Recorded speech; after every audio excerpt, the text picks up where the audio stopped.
बच्चों, कैसे हैं आप सब। आज हम पाठ महायज्ञ का पुरस्कार को पढ़ेंगे और समझेंगे। तो देखते हैं, यह है हमारा पाठ 3, महायज्ञ का पुरस्कार। पुरस्कार मतलब इनाम। एक धनी सेठ थे, अत्यंत विनम्र और उदार। उनकी विशेषता क्या थी? विनम्र और उदार। धर्मपरायण इतने कि कोई साधु संत उनके द्वार से निराश नहीं लौटता था, भरपेट भोजन पाता। सेठ ने बहुत से यज्ञ करवाए थे और दान में न जाने कितना कितना धन दीन दुखियों को दिया था। एक सेठ थे जो बड़े विनम्र और नम्र थे। वे उनके यहाँ से कोई भी भिखारी जो भीख मांगने आता, कोई भी साधु संत जो कुछ भिक्षा मांगने आते थे, वे कभी भी खाली हाथ नहीं लौटते थे। पता नहीं कितने ही यज्ञ हवन उन्होंने करवा रखे थे और दीन दुखियों की सहायता के लिए बहुत सारा धन उन्होंने दे रखा था। अकस्मात मतलब अचानक दिन फिरे और सेठ की आर्थिक स्थिति खराब हो गई। सेठ के दिन बदल गए और उनकी आर्थिक स्थिति मतलब उनको पैसे की कमी आने लगी। नौबत यहाँ तक आ गई कि सेठ भूखों मरने लगे। उन दिनों एक प्रथा प्रचलित थी कि यज्ञों का क्रय विक्रय हुआ करता था। एक दिन सेठानी ने कहा, न हो तो एक यज्ञ ही बेच डालो। क्या कहते हैं? न हो तो एक यज्ञ ही बेच डालो। अपनी तंगी का विचार कर सेठ एक यज्ञ बेचने के लिए तैयार हो गए। उन्होंने उनके यहाँ से 10-12 कोस की दूरी पर कुंदन नगर नाम का एक नगर था। नगर का नाम क्या था? कुंदनपुर। वहां एक बहुत ही बड़े सेठ रहते थे। लोग उन्हें धन्ना सेठ कहते थे। बड़े सेठ का नाम क्या था? धन्ना सेठ। उनकी सेठानी को कोई दैवी शक्ति प्राप्त थी, जो देवताओं से प्राप्त होती है, वह दैवी शक्ति, जिससे वह तीनों लोगों की बात जान लेती थी। सेठ ने उन्हीं के हाथ एक यज्ञ बेचने का विचार किया। सेठानी ने 4 मोटी मोटी रोटियां बना पोटली में बांधकर सेठ को दे दी। सेठ तड़के उठे मतलब जल्दी उठे और स्नान कर कुंदनपुर की ओर चल दिए। आधा रास्ता पार करते करते धूप में इतनी तेजी आ गई कि चलने में कष्ट होने लगा। पसीने से उनकी सारी देह लथपथ हो गई और भूख भी सताने लगी। देह मतलब पूरा शरीर। अब सुबह जल्दी उठकर सेठ जी चल दिए और सेठानी ने 4 रोटी उनके थैले में डालकर रख दी। अब दिन में चलते चलते थोड़ी देर हुई कि धूप इतनी तेज हो गई कि उनके सारे शरीर में पसीना आ गया और उन्हें भूख सताने लगी। सामने एक वृक्ष की छांव देखकर सेठ ने विचार किया, यहाँ थोड़ी देर रुककर भोजन और विश्राम कर लेना चाहिए। यह सोचकर वे वृक्ष की ओर बढ़े। पोटली से लोटा डोरी निकालकर पास ही के कुएं से पानी खींचा और हाथ पैर धोकर पेड़ के नीचे आ बैठे। खाने के लिए रोटी निकाली। कोड़ तोड़ने ही वाले थे कि देखा कोई हाथ भर की दूरी पर एक कुत्ता छटपटा रहा है। बेचारे का पेट कमर से लगा था। सेठ ने एक रोटी उठाई और कुत्ते के सामने डाल दी। अब क्या हुआ, जैसे वो हाथ पैर धोकर पेड़ के नीचे आके बैठा तो खाना खाने के लिए जैसे ही हुआ, उसने देखा एक कुत्ता भूख से तड़प रहा है। उसका पेट बिल्कुल पिचक गया। उसने एक रोटी उठाई और कुत्ते को डाल दी। बेचारे का पेट, सेठ ने एक रोटी उठाई और कुत्ते के सामने डाल दी। कुत्ता भूखा तो था ही, सारी रोटी खा गया। अब उसके शरीर में थोड़ी जान आ गई थी। वह मुंह उठाकर सेठ की ओर देखने लगा। सेठ ने सोचा एक रोटी और खिला दो तो चलने फिरने लायक हो जाएगा। सेठ जी ने क्या सोचा, एक रोटी से इसकी शरीर में थोड़ी सी ताकत आ गई, अब मैं इसे एक और रोटी दे देता हूं जिससे ये चलने फिरने लायक हो जाएगा। यह सोचकर सेठ ने एक रोटी उठाई और उसे एक और रोटी खिला दी। रोटियां खाने के बाद कुत्ते के शरीर में शक्ति आ गई और वह खिसकता खिसकता सेठ के समीप आ गया। सेठ ने देखा कि वह अच्छी तरह से चल नहीं पा रहा है। सेठ ने सोचा एक रोटी और इसे दे दूं तो फिर यह अच्छी तरह से चल फिर सकेगा। मेरा क्या, थोड़ी देर में कुंदनपुर पहुंच ही जाऊंगा। सेठ ने तीसरी रोटी भी उस कुत्ते को खिला दी। एक रोटी बची, उसे स्वयं खाने ही वाला था कि सेठ ने देखा था कुत्ते की आंखें अब भी उसकी ओर जमी है, मतलब कुत्ता अभी भी उसे देख रहा है। सेठ के मुंह से निकला, हाय बेचारा ना जाने कितने दिन से भूखा है, इस बेचारे को एक रोटी और मिल जाए तो फिर निश्चय ही इसमें इतनी ताकत आ जाएगी किसी बस्ती तक पहुंच सकेगा।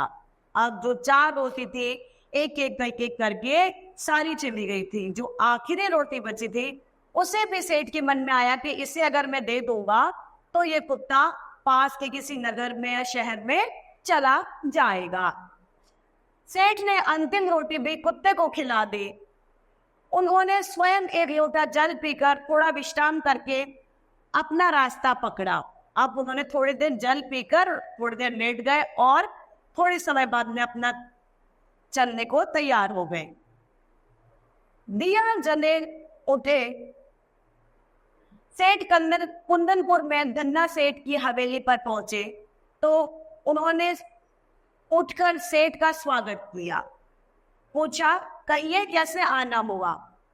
सेठ ने कहा, संकट में हूं और यज्ञ आपके हाथ बेचने आया हूं। सेठ ने क्या कहा? मैं परेशान हूं और आपको अपना यज्ञ बेचने आया हूं। इतने में धन्ना सेठ की पत्नी आई और बोली, सेठ जी यज्ञ खरीदने के लिए तो हम तैयार हैं, पर आपको अपना महायज्ञ बेचना होगा। वो क्या कहती है? सेठ जी हम आपका यज्ञ तो खरीद लेंगे लेकिन आपको अपना यज्ञ बेचना ही पड़ेगा।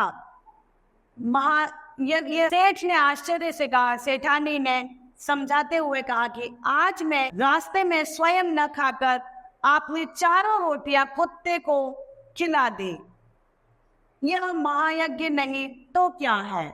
अब जो सेठानी थी उसके पास क्या थी? दैव्य शक्ति, वो सब कुछ पता कर लेती थी। तो वो बोले ये महायज्ञ ही तो है। आपने स्वयं ने रोटी, खुद ने रोटी नहीं खाई, लेकिन आपने उस भूखे कुत्ते को रोटी खिला दी, तो ये यज्ञ ही तो है। निस्वार्थ भाव से किया गया कर्म ही सच्चा यज्ञ है। सच्चा यज्ञ क्या है? निस्वार्थ भाव से किया गया कर्म ही सच्चा यज्ञ है। क्या आप इसे बेचने के लिए तैयार हैं? उसमें यज्ञ जैसी क्या बात? सेठ ने चुपचाप पोटली उठाई और हवेली से बाहर चले आए। उन्हें मनोवोचित कर्तव्य का मूल्य देना उचित ना लगा। अगले दिन शाम को सेठ अपने घर आ पहुंचे। सेठ को खाली हाथ वापस देख सेठानी बोली, क्यों धन्ना सेठ नहीं मिले?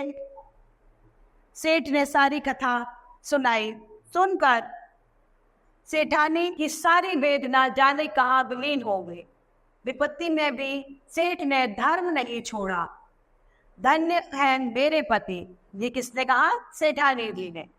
दिया बत्ती का समय हुआ। सेठानी दिया लगाने उठी कि रास्ते में किसी वस्तु से ठोकर लगी, गिरते गिरते बची।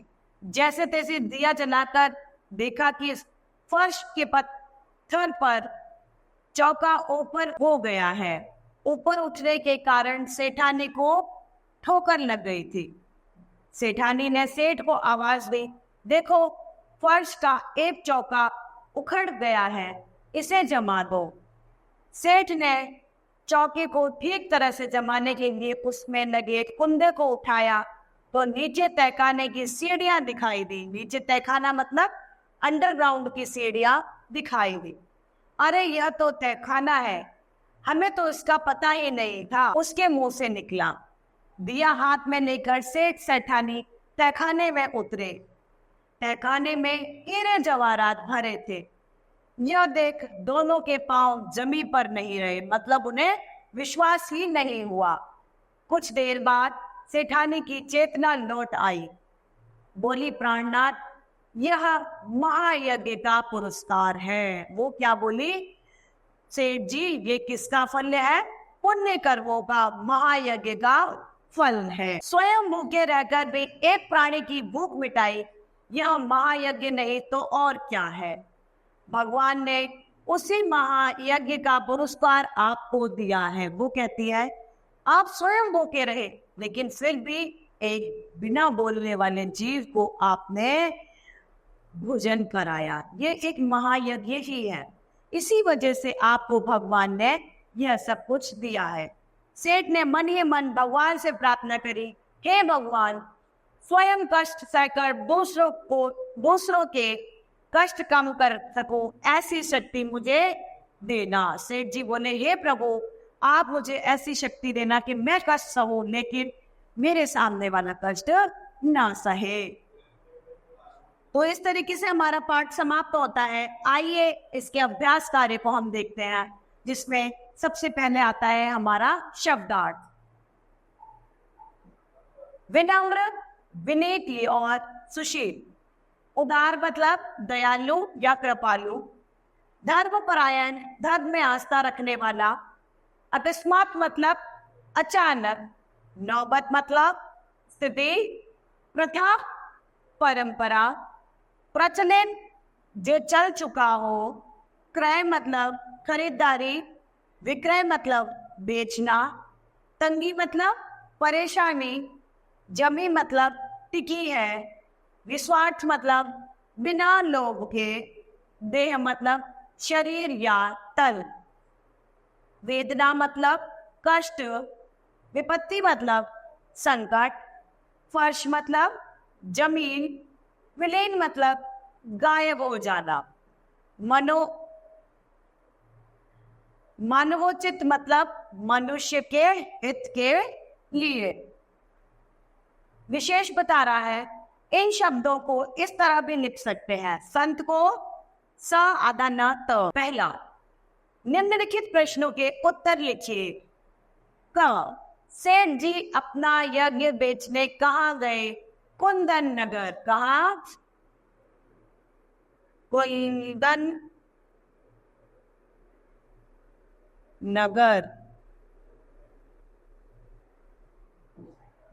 ख, सेठ जी यज्ञ बेचने के लिए क्यों तैयार हो गए? सेठ जी यज्ञ बेचने के लिए इसलिए तैयार हो गए क्योंकि उनकी आर्थिक स्थिति खराब हो गई थी और सेठानी ने कहा, इसलिए सेठ जी यज्ञ बेचने को तैयार हो गए। ग, सेठ ने चारों रोटियां किसे खिला दी? कुत्ते को। ग, सेठानी ने महायज्ञ के बारे में क्या कहा? सेठानी ने महायज्ञ के बारे में कहा कि यदि आप किसी भूखे को भोजन कराते हो और स्वयं भोजन नहीं करते तो यह महायज्ञ नहीं है तो क्या है? ड, महायज्ञ का पुरस्कार सेठ जी को किस प्रकार मिला? महायज्ञ का पुरस्कार सेठ जी को तहखाने के रूप में मिला, जिसमें हीरे व जवाहरात भरे हुए थे। प्रश्न 2, किसने किससे कहा? क, न हो तो एक यज्ञ ही बेच डालो। किसने कहा? सेठानी ने सेठ जी से।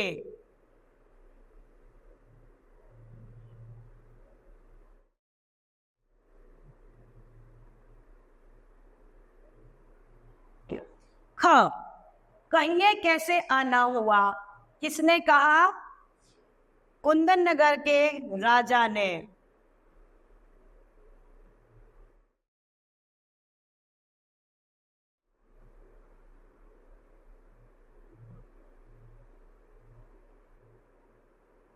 कुंदन नगर के राजा ने सेठ से।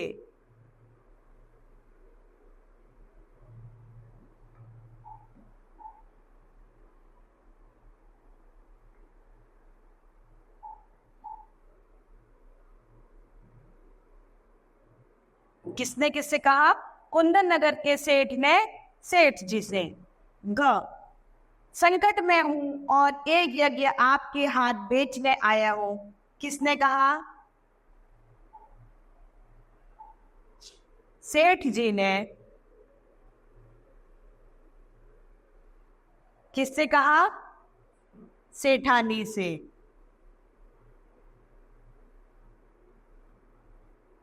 कुंदन नगर की सेठानी से। घ, यज्ञ खरीदने के लिए तो हम तैयार हैं, पर आपको अपना महायज्ञ बेचना होगा। किसने कहा? कुंदन नगर की सेठानी ने सेठ जी से कहा।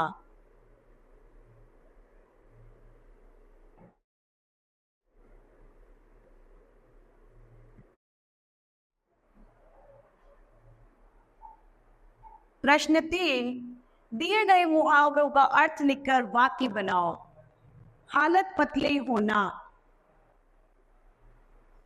विपरीत परिस्थिति आना या परेशान होना।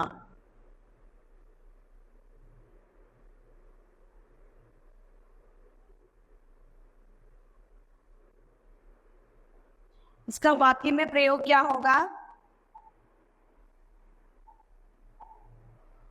अंक तालिका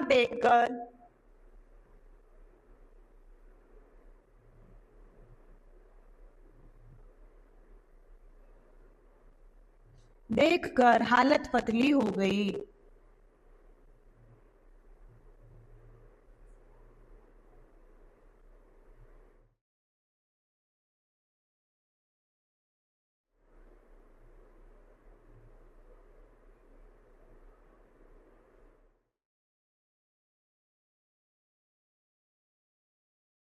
दूसरा, आसमान से गिरना, उम्मीद टूटना।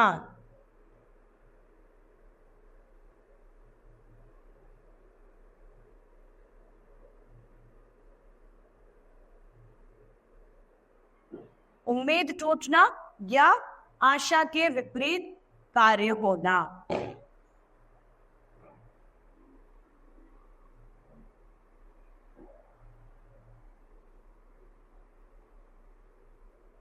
परीक्षा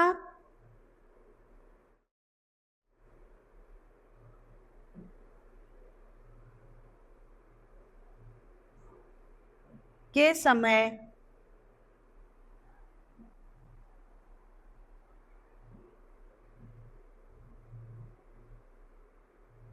राम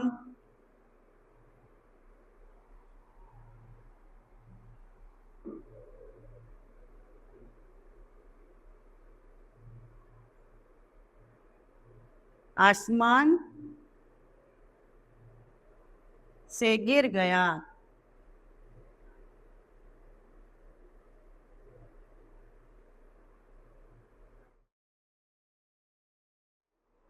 पांव जम जाना मतलब आश्चर्यचकित होना।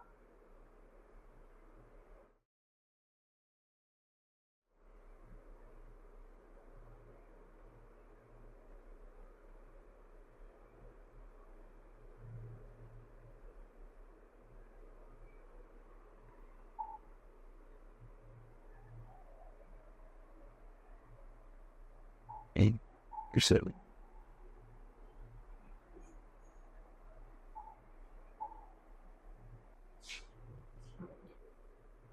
प्रथम स्थान से उत्तीर्ण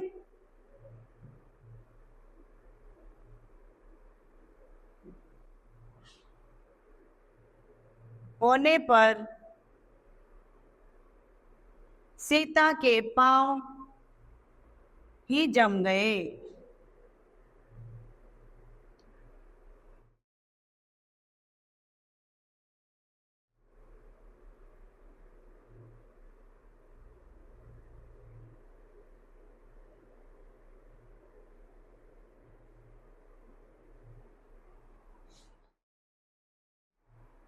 भाषा अध्ययन है। नीचे दिए गए शब्दों के दो दो पर्यायवाची लिखिए। भगवान का, देवता, ईश्वर।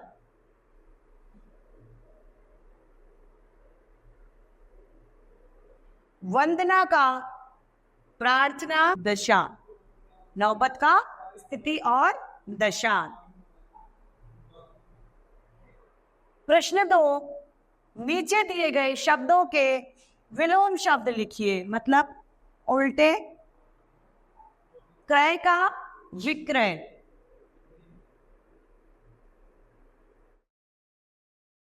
उदार का, दूरी का, पास। आधा का, पूरा। उचित का, अनुचित। पतली का, मोटे। अब है उदार शब्द का विलोम शब्द। उदार मतलब क्रूर।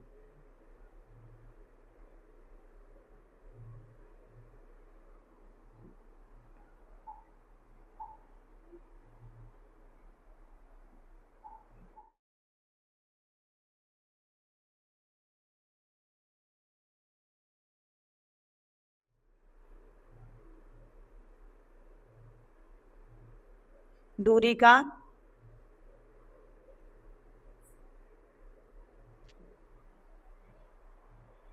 प्रश्न 3, इस पाठ में से 4 संज्ञा शब्द छांट कर लिखो तथा उनके लिंग एवं वचन बताओ। पहला है कुंदन नगर।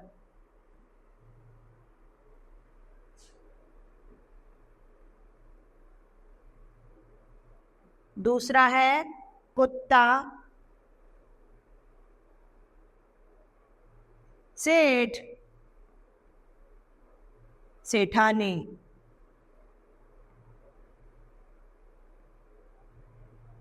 कुंदन नगर का लिंग पुल्लिंग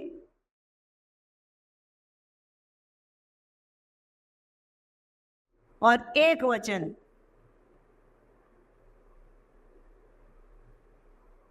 कुत्ता पुल्लिंग,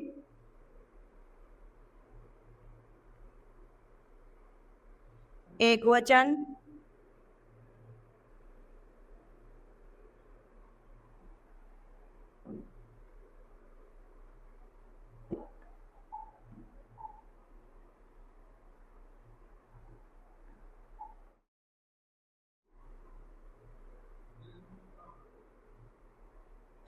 सेठ पुल्लिंग,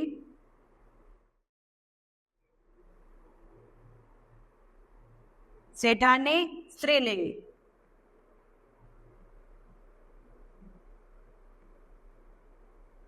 Sin. ये भी एक वचन और सेठानी भी एक वचन।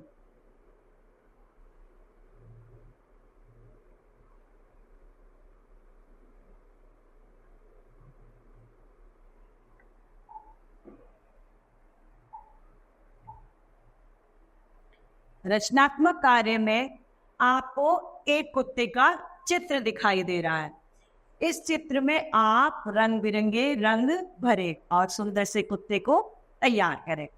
तो इस तरीके से हमारा पाठ समाप्त होता है। मुझे आशा है कि आप सभी को ये पाठ तथा इसका अभ्यास कार्य अच्छे से समझ में आया होगा। तो आज के लिए इतना ही। धन्यवाद।